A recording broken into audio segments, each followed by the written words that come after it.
When you're lied to, how do you feel? Betrayed. Offended. Angry. Yep. Why does lying generate so much emotion, do you think? Because the trust is broken. Okay. So there's some major issues at the soul level, isn't there, that a lie actually confronts. And now, how do you feel when someone's always telling you the truth? How do you feel then?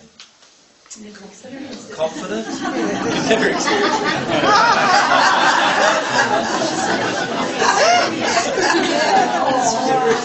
Well, that's being honest, eh? Yeah. Many of us have never experienced that, have we?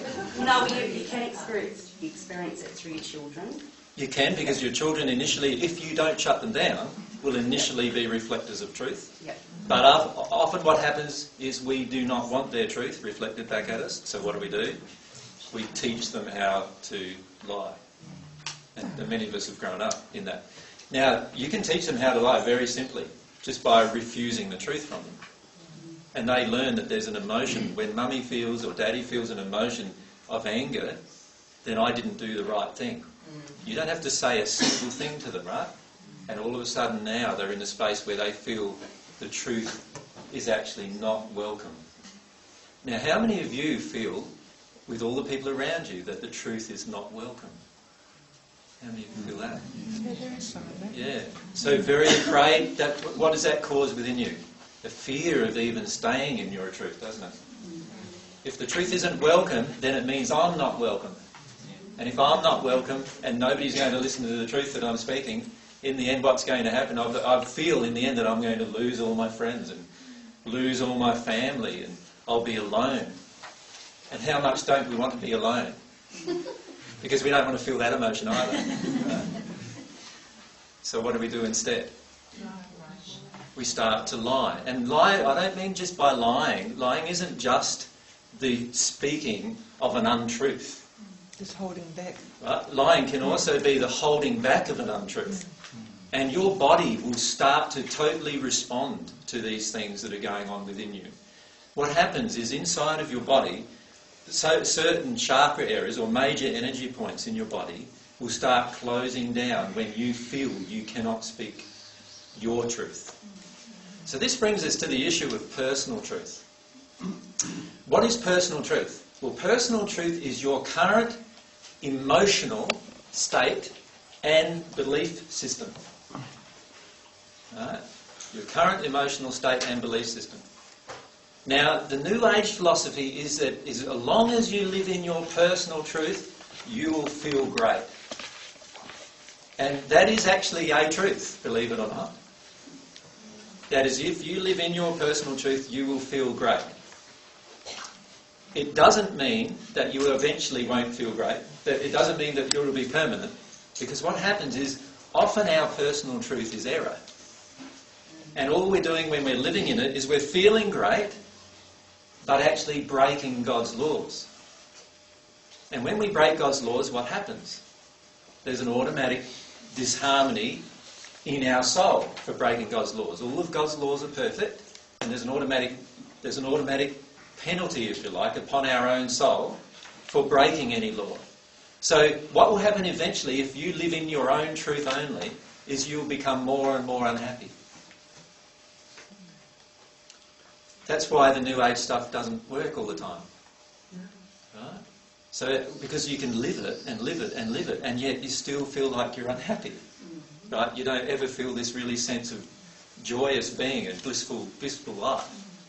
And that's often because what's happening is you're living your personal truth, but it's error. And you're breaking God's laws, which are causing more penalties on the soul, which causes more pain to your soul, and eventually that pain catches up with you. Right? So that's not to scare anybody, but that's just to understand what the laws of the universe are of truth. When you reject truth, just like when you get a lie given to you, it feels bad. When you reject truth yourself, there will be a feeling inside of your soul that feels bad. And when you accept truth, there will be a feeling of powerfulness and love that comes into your soul. as a result of accepting these truths. Emotionally, we're talking, right? So remember, we've got our soul, again. Our soul is always, right? And I can't emphasise this enough, this is why I write it all the time. Emotions. We have the two influences on the soul, which are and they enter our soul through our... Whoop, gave you a clue there. Do that. They enter our soul through our emotions, basically. Through this, all of these things, they get corrupted, if you like. So our desires get corrupted, our passions get corrupted, our intentions get corrupted by these errors that enter our soul. And these errors then define our life and define our happiness as well. Now, that state of this being, of this soul, which is a combination of the truth and the error that the soul is experiencing, could be said to be the soul's personal truth. Right? So what you need to see when you're staying in your personal truth, let's talk about it, what it really is. It means staying in your emotional truth. Right? When you stay in your emotional truth, it doesn't mean that you're actually in truth from God's perspective. All it means is that you are in your own emotional space and you're being truthful about the space you're in. That's all it means. And it doesn't mean that that conforms to any of God's principles of truth. Now, to give an example, when a murderer goes out to murder, he is staying in his personal truth. He is exercising this rageful desire that he has that's causing him to feel that he can actually murder somebody else, and he's staying in his personal truth about that. But do you think he's staying in God's truth? No. Obviously not. Right? So the two things are totally different to each other. Our personal truth and God's truth. Totally separate to each other. And that's the first thing to understand. Now, our personal truth can come to be God's truth, but only if we accept God's truth into our emotional condition, into our soul. It's our soul condition which is the reflection of the truth. So unless we receive the divine love into our soul, unless we receive that truth into our soul that comes as a part of that, we will never ever become at one with God. And we will hold on to our personal truth. So there are a lot of dangers for holding on to personal truth, but you must experience your personal truth to get closer to God. So, right at the moment, just feel your own emotions for a moment. Just breathe into your tummy. You can close your eyes if you want. Just breathe in your tummy and ask yourself, what am I really feeling right now? Now, how many of you feel excited? Yeah, some feel excited. Okay. How many of you feel a bit of dread? Dread, that sort of, a bit of dread. How many of you just don't know what you're feeling? Quite a few, yeah. Perhaps just sailing along. Just sort of floating along in this.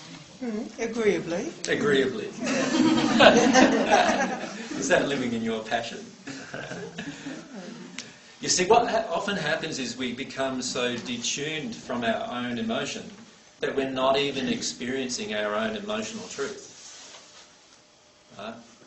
And if you're unwilling to experience your own emotional truth, do you think you're capable of experiencing God's? Can you see that it's important to actually face your own emotional truth? So in this discussion, please remember that I'm not saying don't live in your personal truth. I am saying, as you live in your personal truth, recognise when your personal truth is out of harmony with God's truth, and realise that there's an emotion in me that creates that disharmony that I need to experience. Right? That's what I need to do. Okay? How can you possibly know what God's truth is if you think of your own truth? Well, that's what we're going to look at in terms of the qualities of God's truth so that we can determine what God's truth actually is, even just from an intellectual perspective initially. Right?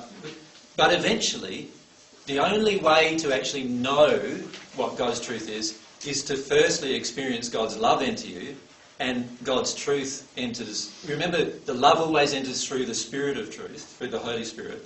So that Spirit of truth can't connect to you unless you are in a state of truth in that instant, right? So you are learning truth as you're feeling God's love. So the way God built this whole system is that truth is so important to the whole process.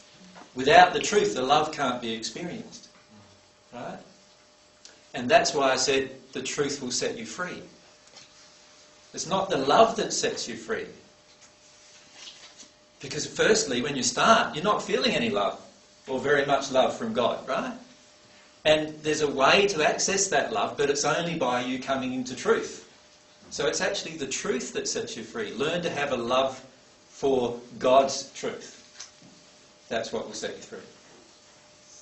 Not for your own truth, but you do need to experience your own truth and understand when it's in disharmony with God's truth.